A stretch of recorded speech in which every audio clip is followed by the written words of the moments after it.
Wait, are we going live? Yes, we're going live. So, Okay. Yay! I am so excited for everyone to be here. This is Elisha Medlin with 5 Elements of Wholeness, and I'm with my awesome, amazing friend, Bronwen. And you know what? I'm sorry. I love her, and I mess up her last name all the time. So my whole name is weird. It's Bronwen Oehlschlager. Bronwen. Yes. And she is an author, speaker, and girl next door on a mission to bring the infinite effect of magic that happens when we achieve centered sense of well-being. She is the founder of the, how did you say it again? It's Shaylee. I mean, beautiful. Oh, I love that. Hope Center for Healing, where she collaborates with other gifted healers and mentors to bring the puzzle pieces of whole healing and support to the Shaylee Hope community. She is a how-to-do faith nut, the Christ lover, and believes that we are all already our highest divine selves. Learning the power of the purposely designed, individualized bodies we put on, we put on to have our Maybe I said too much in my bio. Don't inhale your saliva. That's not Don't inhale your saliva. Have our experience with creating miracles on this earth. And I'm just so excited to have you here. So I'm going to go ahead and turn it over to you to introduce your topic. Yeah, well, I want to talk about You're Not Gross and how gratitude plays into, owning your own sense of self-worth and everything that you ever want to accomplish. I get emotional about this. Everything is founded on that. And my story is that, I'm writing my book. I'm almost done writing my book, You're Not Gross. My journey to discovering that I'm worthy to be a miracle magnet. And as I've been writing this book and compiling these little stories that helped me develop this belief very strongly that I was very gross. And I thought I was ugly. I had all these really good reasons for thinking that. I had to go in unraveling. I call it the spaghetti mess, and so much trauma. And Alicia was just telling me that, okay, can you tell me what you tell her, say what you just said again? Because this little piece, there's something I learned recently and I'm going to share it, but will you say what you said about trauma and addiction? Yeah, so trauma and addiction are the two emotions or the two things that happen in our life that does not heal with time. They never heal with time. In order for them to heal, you must go through rage and get on the other side of rage so that you can fully feel all of the compounded and, covered up emotions that you've had because of the trauma or addiction. Yeah, and then be able to forgive it to the Savior. That's where the healing truly takes place, and it becomes a full, wholehearted healing. But oftentimes we try to just it was in the past, it was a long time ago, it wasn't, I don't need to do that anymore. And it's not, it's very much a part of you until you heal it. And I've been to all kinds of therapy. And at one point was medicated long time ago, got off of that real fast. Thank you, God, for the priesthood and being able to cast stuff out, because that was big. The spirit of depression is mean and cruel. It is. I agree. But so my biggest things were in suppressed memories from when I was little. The biggest things that were screaming at my life that I'm gross were the things that I couldn't remember. And those suppressed memories started coming up. And the first one that I remember, I was really little. I remember I was wearing a diaper. Okay, so walking around before I was potty trained and stuff at the mall with somebody. And this is how this kind of came up for me. And honestly, as I'm talking about this, the emotion that I want to get us to as we go through this journey is, I'm so glad. Because that feeling of glad is like the Pollyanna thing, right? Finding the glad in everything in its proper order. Sometimes you gotta unravel a skinny mess, like I said, but finding that gladness in what happened to help you feel like what happened that helped you feel gross is also what happened to help you feel strong. I'm sorry, I get emotional about this. I feel like when I think about how I felt and how people feel when they go through these really hard things, and when they get stuck in the cycling, in the broken record, I think of the little girls. I think of the little girls that are 2 and 8, and you know what I mean? And they're hurting so much and they don't know what to do and they don't even have words, right? So when I'm thinking of going through this journey, and I think of the experience that it is for us to build and even to like strengthen our DNA, right? Even that for our children's sake, that is so meaningful to me. And that's where I want to go with the glad. So I kind of want to preface that because it's so dark, you know. But I remember that I was in the mall with like a grandma or somebody was holding my hand and there was Santa Claus.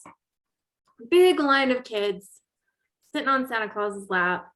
And I wanted to do it too. But it was a big line of kids and whoever I was with, but I don't remember who the adult was, said, let's not bug him. And my little tiny self, I don't remember words, I remember feeling. Looked at that line of all those kids, looked at the kid on his lap, looked at how happy he was to see them, and I said, oh, then it must be me. And all this time not being able to remember that,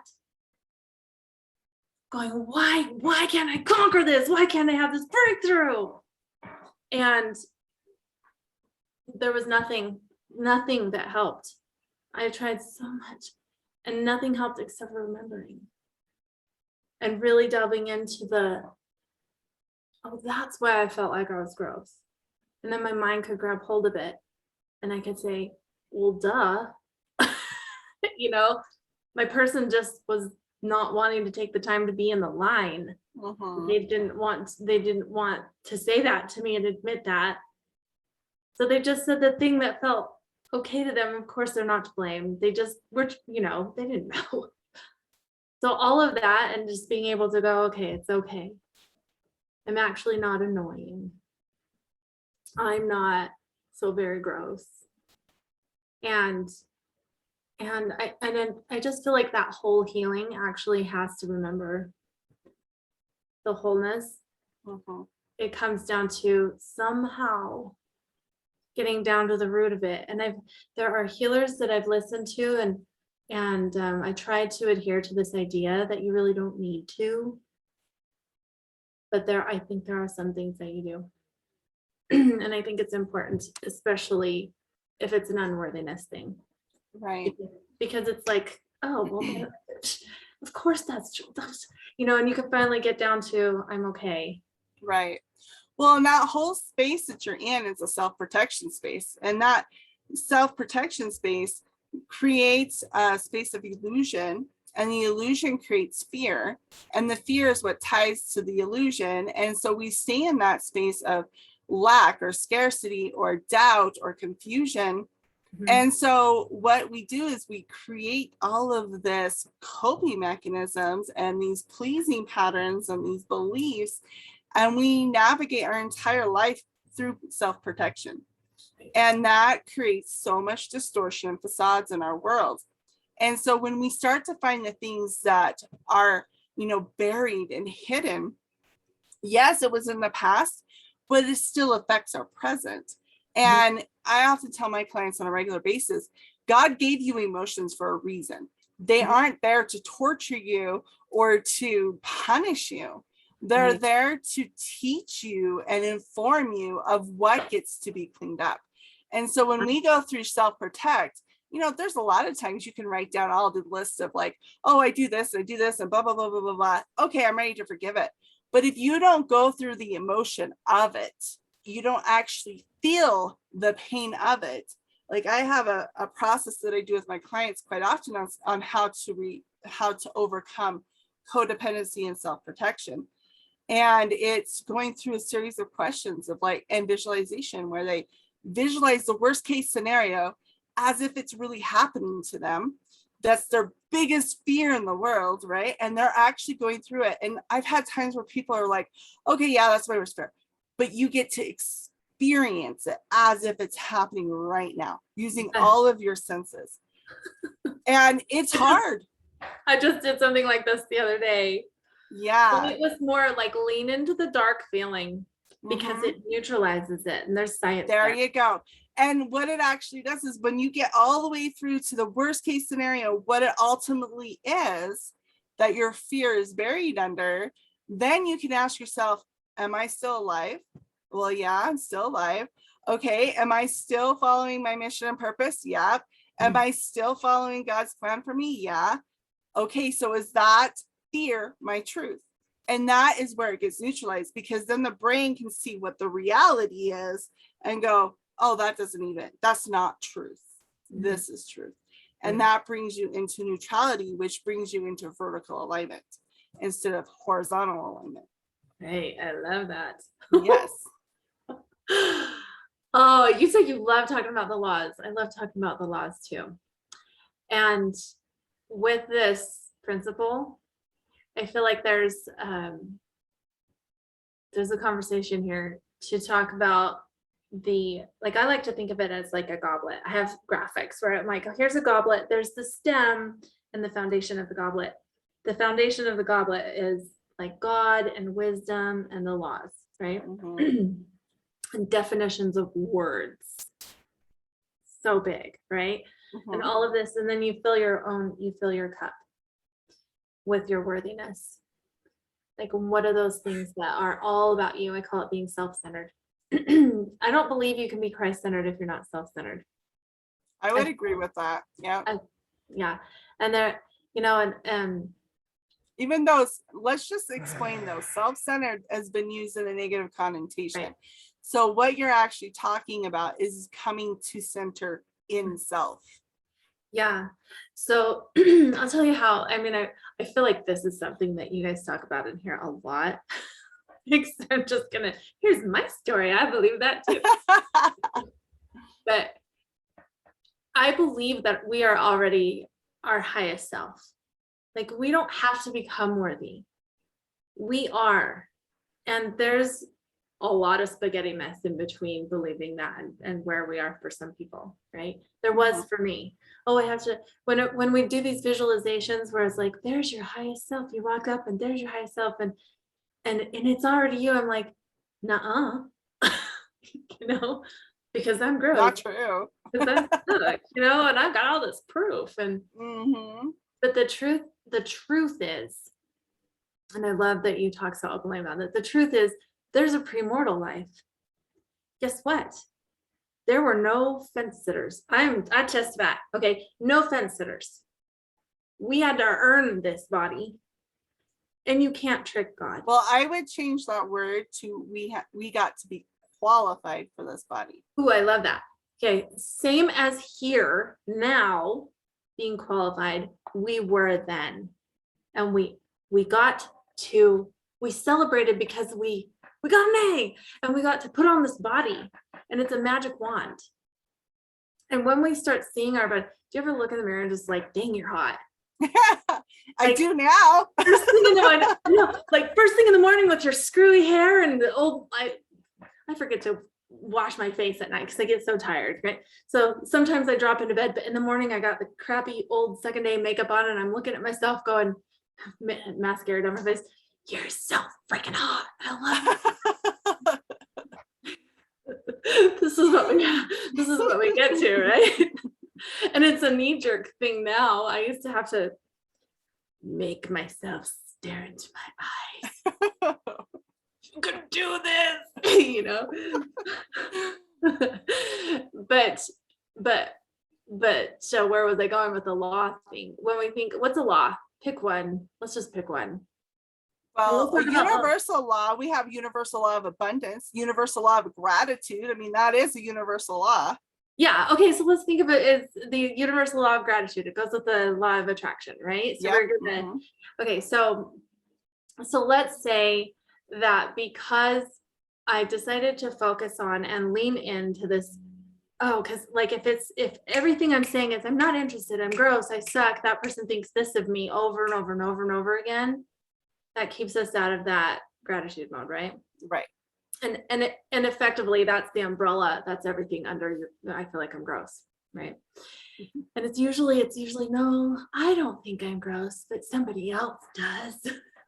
No, I learned to call that thinking the worst of somebody else. But That's you funny. could I hadn't thought of it that way, but call that's it what true. it is.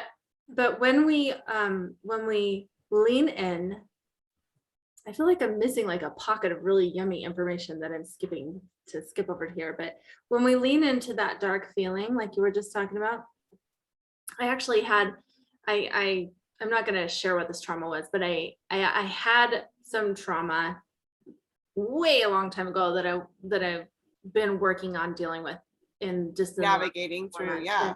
Navigating through. I love your verbiage. Good stuff. And I was very upset just a few days after I recognized that this needed to be something I needed to navigate. And I was on the phone with my friend who was just studying some science about leaning into the darkness. And they were using other more tangible frequency things, that like physical frequency things that they could measure with scientific tools. So, okay, this is they clip the thing on and this is the frequency of this. But when they, how do I put this? There was a discrepancy in the different frequencies, but when they put the two dark frequencies together, it neutralized it all together. Like it became nothing. Mm-hmm. So the discord turned into neutral, so then you can create harmony, right? And she led me through this visualization where it was, okay, what do you want to do to that person that hurt you? Right? What are you going to do to them? And I was like, I want to maim them. So I leaned in. I know it sounds horrible. I would like normally judge myself for this, but I'm telling you, it's so powerful. In my mind, I went back to the age that I got hurt at, and I instead of allowing that to happen to me, I maimed them.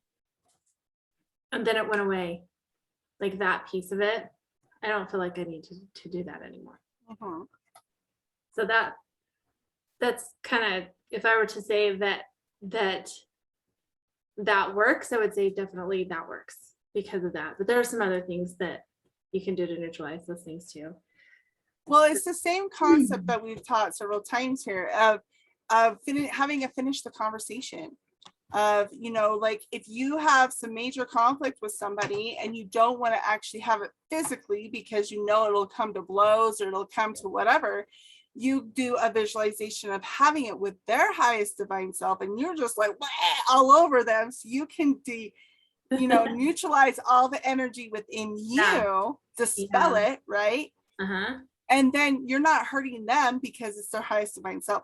Their highest divine self does not get hurt from our insecurities and humanness. Right. So, but what that does is it actually neutralizes the pain within us. So then we can face it physically in the physical world without all the emotional attachment to it. And so when you don't have the emotional attachment, you can go from conflict to connection rather than conflict to contention. So we're talking about people like that we connect with that are in our lives. Anybody. I love that. Right. I mean, it could be strangers that have a different opinion than you do. And you don't like their opinion. They don't like your opinion. So instead of going and throwing up all of your opinion on them, you can literally ask God to see their highest divine self and throw up on their highest divine self with this intention of forgiveness, because you know it's not healthy for either one of you. But instead of going to them and going, you can go to conflict and go, okay, this is my opinion, this is your opinion, and let's resolve it. You know, Mhm. let's resolve it. And then you can create a connection that way versus Yeah. going down It's, and going into conflict. yeah, that's so present. In the scenario that I went through the other day, it was literally to give my very young self some power. Right. Mm-hmm. And no, they weren't being their highest self in that Oh no, moment. not in that They situation. were matching, yeah, it was Mm-hmm. matching the frequency of the situation that happened for sure. Right. It's love, like the next step. I feel like that's a really good idea. I haven't done that piece yet. I'm kind But of see, in you it. did in a way when you did that visualization, you did it in a space of safety Mhm. because it was your memory of them and their behavior, which was unhonoring to you and them for sure. Mhm. However, no, it wasn't their highest divine self, but you were. I was. Yeah, because Well, your I mean. highest divine self has the right to be ticked off and pissed off and draw and rah all over the other person too, just like they do. Oh, I love that way of looking at it. Thank And you. so, but what That's you're doing right. is you go in there and yeah, you dispel the pain, the heat of the second, Yeah, just neutralize. right? Which And it then was fast. brings you back into neutrality. And like I said at the beginning, before we even had this recording, when you're in neutrality, this is where you have the divine alignment with God. And that puts you back at your highest divine self so that you can connect with God again. I love that because your highest self is your neutral. That is your neutral. Yes. Ooh, thank you. Yum. That's some good stuff to think about. So, so back, I want to use that to springboard back to the law of gratitude, because all of that is necessary in order to really work with the law, right? Mhm. So tell me what your thoughts are on, just it's basic. These are the basics, right? The laws govern. We work intuitively within them. And I want to know Well, what you not think. always. Well, Because, well, just like in the scriptures, it says that there is a law in heaven that's been evoked. I always say that word. irrevocably decreed. Thank you, decreed. So that anything, if we follow that law, we receive the blessings that are predicated on that law. Right. So regardless if you understand what the universal laws are, you have the same consequences for everyone. That's why it's a universal law. So Right. if you are practicing the universal law of gratitude, you get the blessing for that comes with the universal law of following gratitude.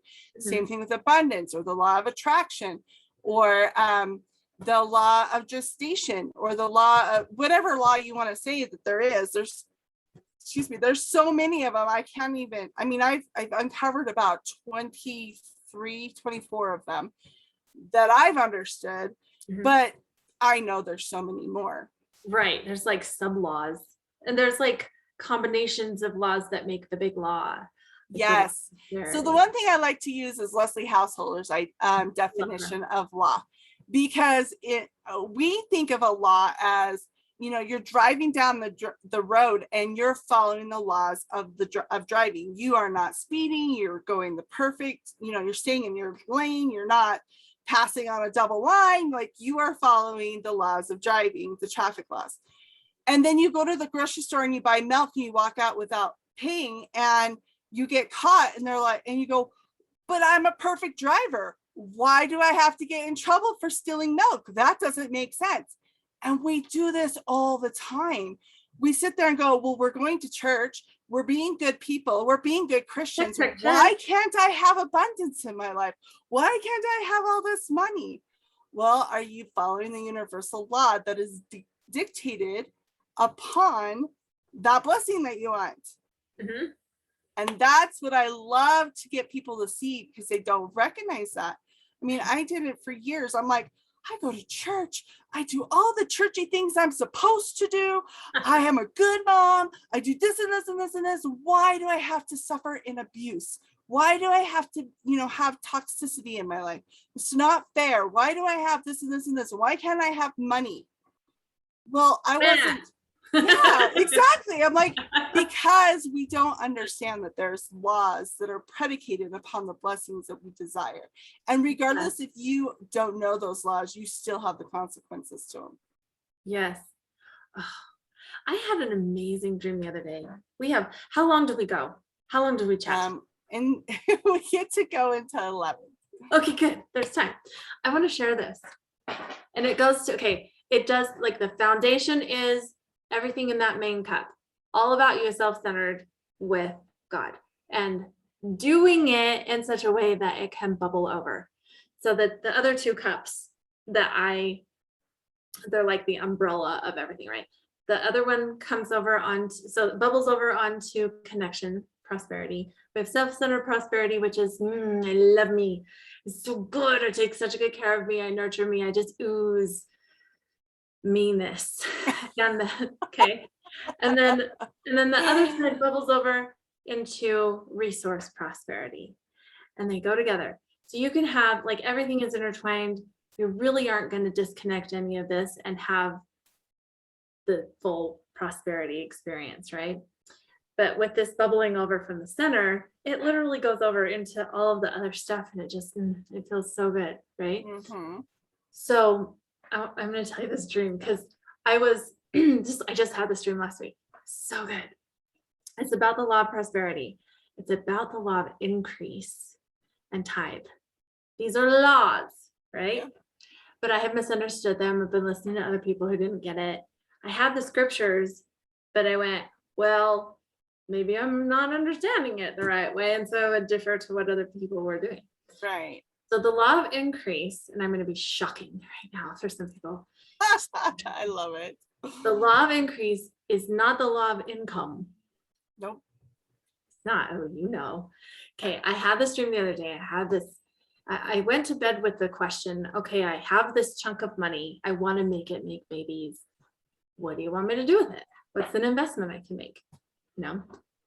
And the dream came to me. There was this angel guide in the dream. It was all really cool.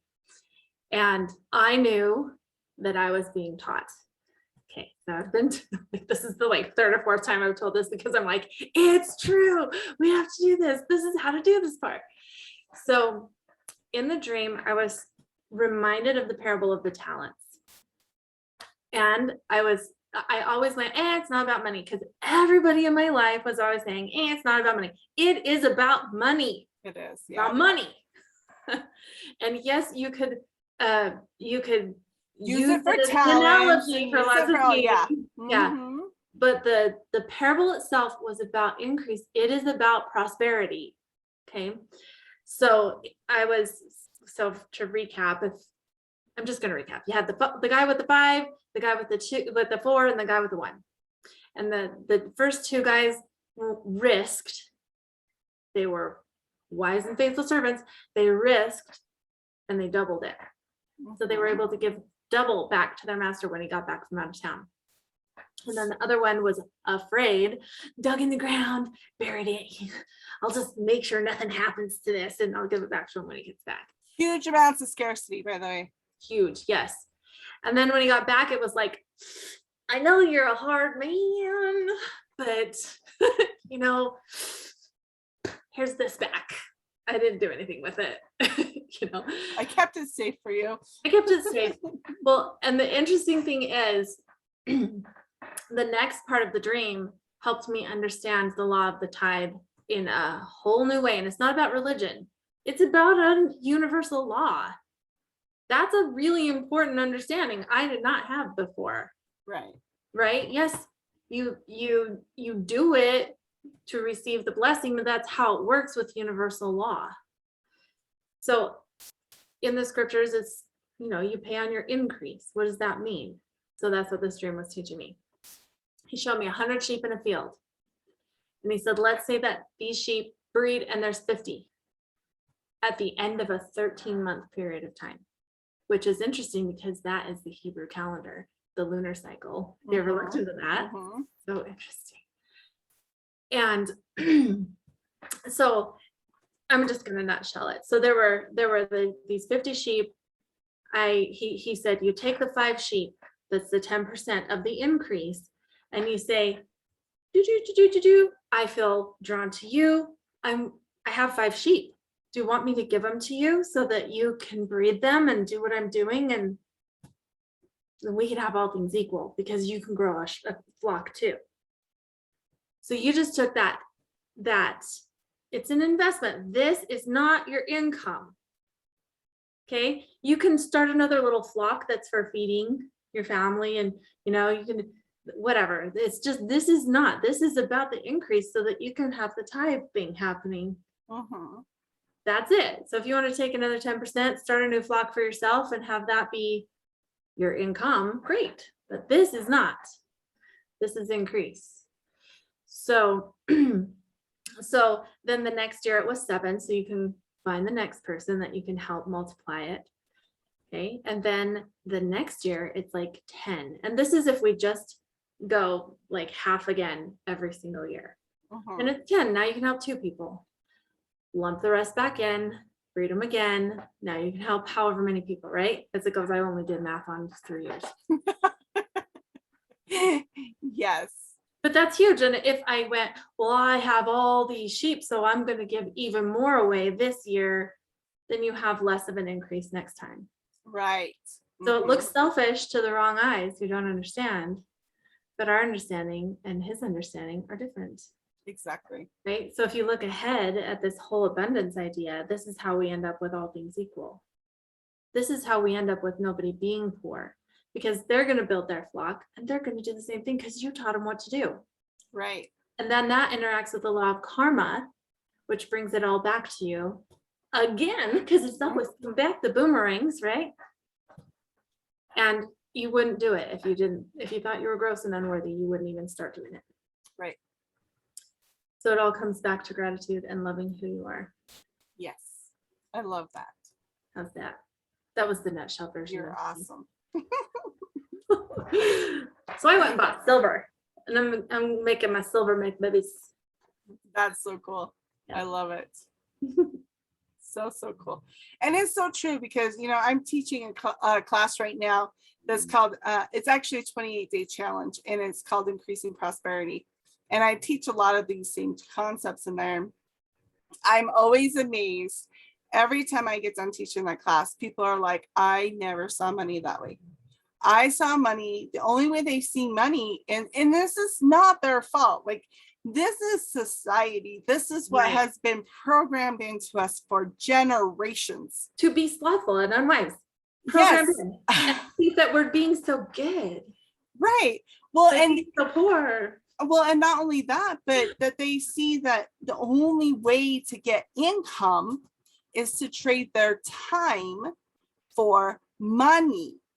And that money in the society is tied to your value and worth, because if you don't give me these type of results, you're not worth this type of money. Therefore, you don't get this type of income, which is so, this is where the distortion on value, identity, and worth shows up, because we tie it to money and we make it money's responsibility to tell us what our identity, our value, and our worth is.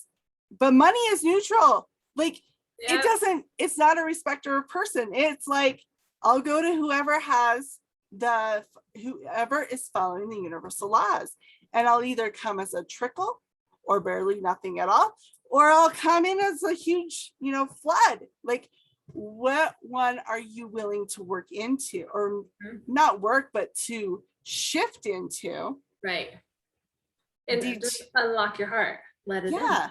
Well, and it's understanding. It's understanding the principles and the laws and the foundations that this world is governed on. And if we don't understand it, we are blind to it. And that doesn't stop us from the consequences of not following those laws. Just because you're ignorant to something doesn't mean you still don't have to suffer the consequences of not following or understanding what those laws are. Right. Oh. You said something and it sparked something. Okay, I don't know if I should say this or not. This might be another shocking thing. You get to just check in and find out. Let's see. I'm going to say this. Your audience are members of the Church of Jesus Christ of Latter-day Saints. So I'm going to just talk. Okay, this is in the Pearl of Great Price. Abraham talks about the stars, right? And there are things, he talks about these governing things in the heavens, governing things. And when I was reading that the last time, I'm digging into everything in the sky, everything in the heavens, according to the scriptures, is connected to this planet. And there are signs it's for this planet. And if you look at the planets through just regular, like if you're not looking at it from, you know, what NASA said, they look like just big energetic things. It doesn't even look like a ball of gas. Mhm. And I really wonder if there's a physical counterpart for these laws, because of what Abraham said he was taught about these mysteries, which means it's not woo-woo. Uh-uh. So anybody that's having a hard time with their, you know, grasping that they're actually working with something, it's not like superstition anymore. There's this physical counterpart Mhm. that was put into place that we are interacting with very literally. And, you know, one thing that I feel very like that has just really come to my attention over the last couple of years since the beginning of 2020 is that we've been purposely brought to the point where we doubt ourselves on every turn, because this expert is saying this, but our hearts are saying, I don't know about that. Yeah. yeah, and then everybody else believes it, so we just kind of roll with it, Right. and it kind of stunts us. And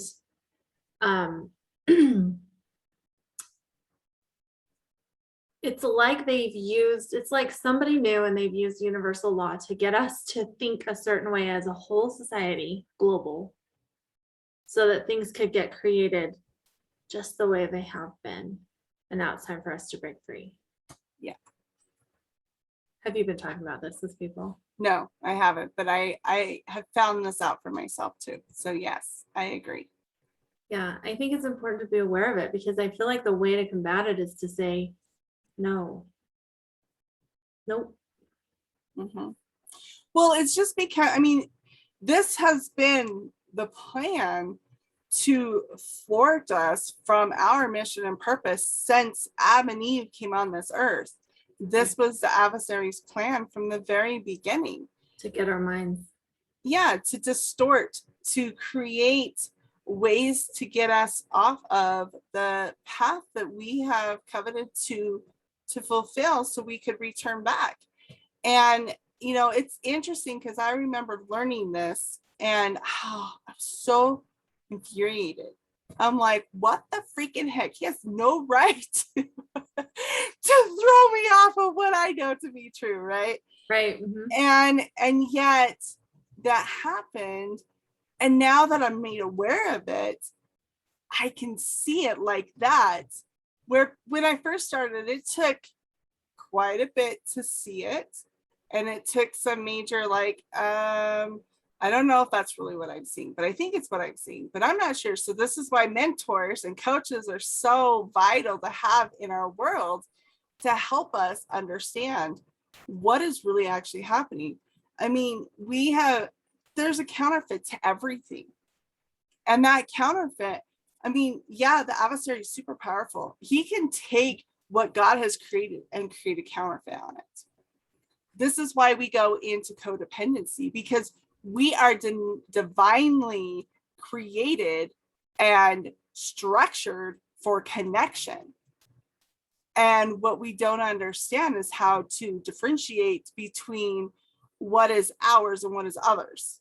Right. And this is what puts us into codependency, because we want other people to make us feel like we're okay. So we're not actually fulfilling what we really fear that we are, but we're not. But we think we are. Yeah. No, money's not the source. People aren't the source. No. Time's not the source. Even our own self isn't the source. Right. Ooh, I love that you said that. Yeah, it's us yeah, it's us turning back to who created us. And, it's like, I love the universal law of gender. Like that is one of my most favorite laws, because it states exactly that, as to why God created men and women and what the purpose is and why we're made to be created differently and why we have different thinking and different looks and different anything. Like I was talking to my coach one time. She's like, did you know that we're not men with just boobs? I had to laugh so hard on that, because coming from her, I was like, well, that's a different perspective. But she's like, most women walk around like that as if they're men with boobs. And it's like, we're not. We were specifically created to be different for a reason. Just like men are created to be different for a reason. And of course, I can go more into that with, divine masculine, feminine energy, but just understanding those laws, that regardless if you choose to go and change what you were born as, it doesn't change what you were born as. Right. Like you still have that chromosome. It doesn't change it. It's still a universal law. Like it doesn't change just because you want to change it. And that is where the distortion of the adversary is. This is where that counterfeit shows up. It's like, God did this, but like you could do this and get away with that connecting to God and we'll still be okay. And it's not. I want to speak to that because my daughter in middle school, I've talked about this a little bit out there, but my daughter in middle school actually got peer pressured into that way of thinking. And I remember the day she's like, I want you to call me he, him, please. And I'm like, no, I'm not going to do that. And we went about helping her heal. And it turned out that it's just what she went through was this deep, deep depression, because she was out there with friends that were telling her that they won't accept her unless she pretends that this is the only way to accept herself. Exactly. And that's what I'm talking about. We have been wired to connect and to belong. And that counterfeit of codependency and needing other people, the external aspect of our world to let us know we're okay and that we can connect, is where the distortion and the counterfeit is. Yeah. But she came out of it. Oh, that's so awesome. And so she can speak, and she now speaks to it. Like she connects with people and she's like, honey, that's not the way to love yourself. Like it really isn't. You're just so like severe. Anyway, it's like this so severe depression that like, I don't even know how to define it. It's that deep to want to completely, because you hate yourself so much that you want to completely alter who you are. And the studies that they don't show you are that these people that do that to themselves end up, a lot of them just end up committing suicide. Yeah, because it didn't work to help them feel better. And yeah, that's what differentiation is so important to understand, because that's where when you step into that space of differentiation, you're in the space of being able to be okay with who you are and being calm in your presence of your space, regardless of what's happening around you, because you already know you belong. You belong to God. You belong to God's family. That's already an innate part of who we are. We just don't realize it. Like we don't, it's almost like we know it's always been there, right? But we have all this stuff compounded and it blocks us from being able to truly understand that universal law. Yeah, which I think is why it's so important in connection with all of that. Like you were saying, you have to get the trauma stuff out. Oh yeah. Because it lies to us. Oh yeah. It's the point. It's why it's been pushed on us in the first place. Yep. I do believe it's on purpose. That feels really empowering to me, because it's like, oh no, you didn't. It didn't happen on accident. That didn't just happen to me. No. Like intentional. It's all purposeful. Right. Yeah. I think it's empowering to see it that way. It is, and it's empowering for those that don't want to be a victim. For those that want to stay in the victimhood, that feels impossible.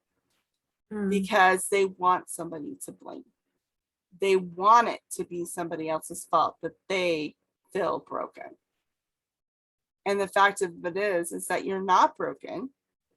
And it is your ability and your responsibility and your accountability to rise above it and realize that that was your experience, but that is not who you are. Yeah. The experience can feel broken. It's disjointed, right? It needs to be unraveled, if you will. Well, and that's why, I mean, yeah, experiences are disjointed and they aren't your truth. But yet we take it on and we make it our truth. Right. And that is where depression and anxiety and all of those things show up for you that create even more distortion. And then they make that evidence. And then, of course, we bring more things into our world to prove that that evidence really is who we are. I mean, that experience is really who we are. Right. And that is not cool. Right. I don't like those experiences. Well, my mind wants to go straight back to, well, and this is why gratitude is so important. It is. It's exactly why. Because have you read the book Pollyanna? Yes. I've seen the movie too. The movie isn't as good as the book. No. Yeah. No movies are as good as the books are. I'm recommending go get the original unabridged Pollyanna. It's good. The way that she had her hard stuff. Her daddy died. Her mom died. She got the crutches instead of the doll. It's traumatic for a little girl. Yeah. But because she was in a gratitude habit, a glad habit, she was able to heal her trauma. Yeah. And she didn't push down her stuff. She explored it. What in here, if I were to move things out of the way, is the reason why Mrs. Snow can be glad that she gets to lay in bed all day? Because somebody else doesn't have to. And they can take care of her. Whatever. It sounds so trite, but it changed her life and it changed the whole town. Right. The people around her. Yeah. And when I look at this story, I actually wonder if there's some foundation of a true story behind it. Because all those grouchy people learned to love her, even though they still were kind of grouchy with other people. They were so happy when she would come because she was a big ray of sunshine and she was just so innocent and guileless. And I think that that's what to shoot for, because that's who we are. Right. Well, and I think the reason why the term Pollyanna gets such a bad rap. I know, I want to poke him in the eye. Well, here's the reason why I think it is, and you can take it for what it's worth. But I think it's because it's been made into, again, another sense of counterfeit, of being in a space of true gratitude without hiding from the pain, experiencing and expressing the pain, but still choosing to be grateful for the experience. That is true Pollyanna. But the Pollyanna that has such a negative connotation now is the one where just pretend it's not there. Just go around and say, I'm happy all day long. And so everything's great. Oh, I was raised with that. Were you? Anybody who says, oh, just be happy. I'm like, yeah, you're really close to getting decked right now. Like, you have my stuff on my thing. I'll just be happy today. But see, it's different when people are like, well, you express your feelings, and instead of them having empathy for you, they're like, well, just be happy. You have more than what you think you have. That part makes me like, because that's what it would happen. Like when I would experience a trauma or I would experience something hard, I was told to get over it and be happy, because we're a happy family. And so for me, when that word is used in that context, it's like, that is not true. That is false. That is a false connotation of happiness. That is a facade. And this is what so many women, I'm going to pick on women right now because men don't seem to have this problem like women do.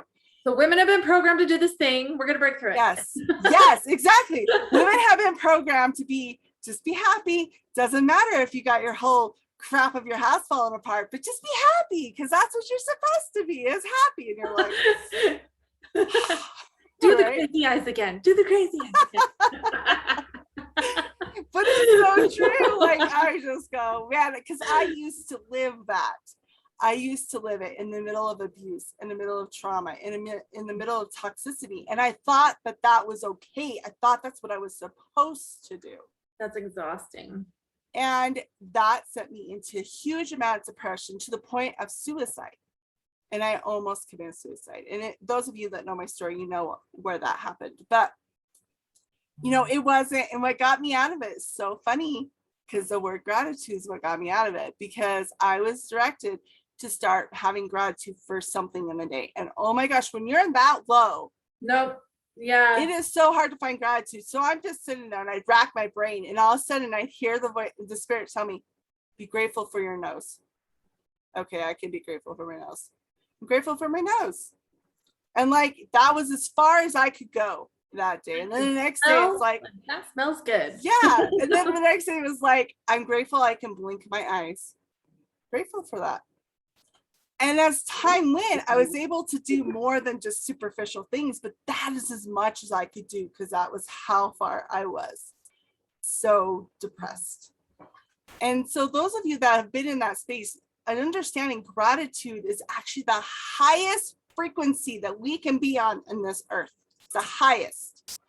And so if you are down at the lowest, which is self-defeating, self-deprecating, self-betrayal, you can go a little bit up, a little bit up, and a little bit up by having a little bit of gratitude, a little bit of gratitude, a little bit of gratitude, because that will bring your frequency up. Yeah. It's not like you're going from here to, you know, gratitude, because that's facade. You know, that's a facade. It's okay. I recognize I'm here, but I can be grateful that I can blink today, which will bring you a little bit up higher. And then the next, I'm grateful that I can hear, bring you a little higher. And then pretty soon you can get out of that hole. Yes. And then you're like, oh my gosh, I'm grateful for the world. You know, and then you're. Yeah. That's when you can look yourself in the eye when you look horrible and go, I love you. So true. I want to just agree with you like heartily. And if you're watching this and you're like, shut up, if you're still watching this, by the way, and you feel like that, awesome. If you want to poke us in the eye because we're talking about being grateful, I hope you listen to the leaning in part, because you can be so grateful that you're allowed. You have our permission, go for it, to lean in to that dark feeling, because now you get to be grateful that leaning into that dark feeling actually neutralizes it. And as soon as you really let yourself, what can you do? You can write the hate letter that you wish. I have a forgiveness process, and that injured part of you, the whole point of the forgiveness process as I teach it is to switch back and forth between your highest self and your inner self and really get a feel for the difference. Mm-hmm. And when you start to do that, you can become the mentor for yourself. You're the only one who is there besides God. And so you can just talk to yourself and you can listen. Your injury talks to your highest self and complains all they want and gets to say all the painful things that maybe you were spanking that part of you for saying. Mm-hmm. But nobody else needs to see it. Nobody else needs to know unless someday you're all sewn up and the scar's all healed and you're like wanting to tell a story. Right. But you don't have to. You can just lean into it. And what happens is when you lean into it, instead of trying to feel so grateful, okay, all the constipated trying so hard. Just sit with yourself for 20 minutes a day, however long it takes, and unload and create a physical counterpart for this healing. because you can be like, I hate them, I hate them, I hate them. No, they aren't trying their best. All the things you really want to say that you usually go, oh, I shouldn't feel that way because I'm a nice little girl. Yeah. And You're shitting all over yourself. Don't do it. It's not worth it. Happy. Yeah. I like to think about it like this. I like to think about it like we've got a pile of poop on our hand. We notice it's there. We don't want to keep it. We're not going to smear it all over ourselves and go, yummy. We're going to be like, I'm going to wash my hands. But how do you wash your hands? And the forgiveness process is one of those ways. You lean in. You lean in. I actually have a PDF of it on my website. If you want to go get it, it's just a free, you can have it. Yeah, share your website with everybody. Let them know where they can go to connect with you. It's shayolihope.com. SHAYOLI hope.com. And there's a bunch of free resources on there for helping with this kind of healing. But I think that the physical, everything has to go together. So I learned this with my gut health journey recently, and I'll go ahead and just say this really fast. Because I was dealing with this trauma, I had this problem going on with my gut. It was caused by all the emotional stuff that I wasn't dealing with, and it showed up in a really painful way and actually ended up showing up on my cheeks, right? Everything has a physical counterpart. So if your body is screaming at you, you get to learn to nurture the whole. And I don't know if some of you are doing what I used to do, but it was like, I'm just going to focus on my mind and my emotions, and that's it. And I'm going to try to create this, what I want in the world. Right.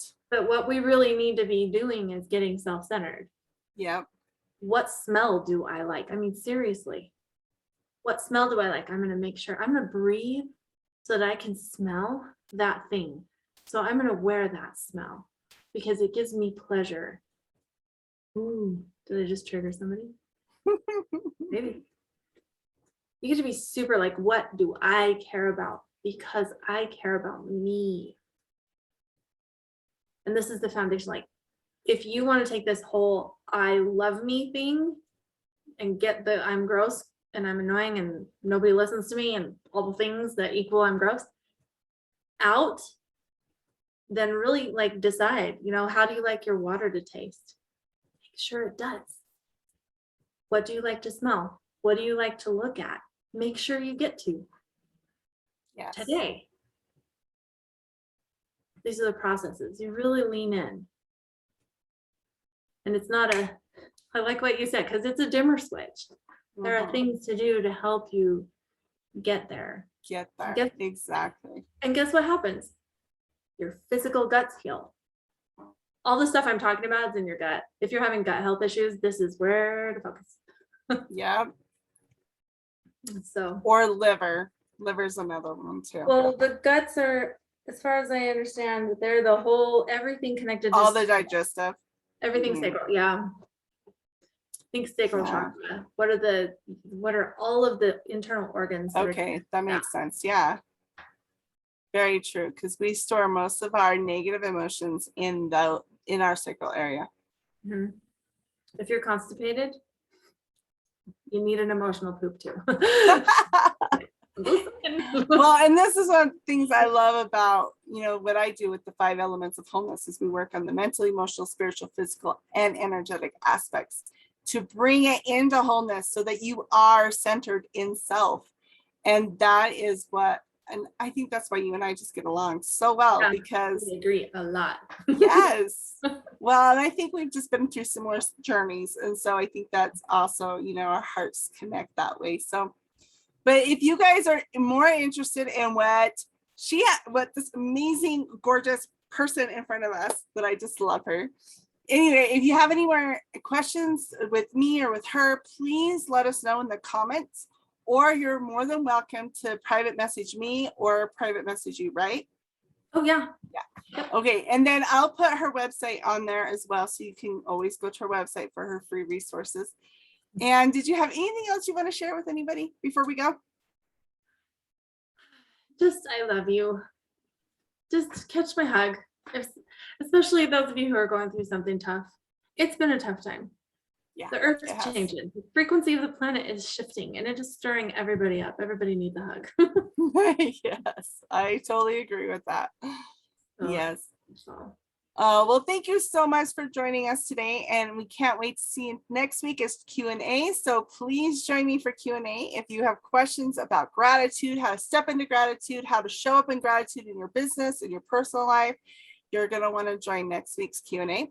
In the meantime, have a great week. We'll talk to you soon. Bye-bye. Bye.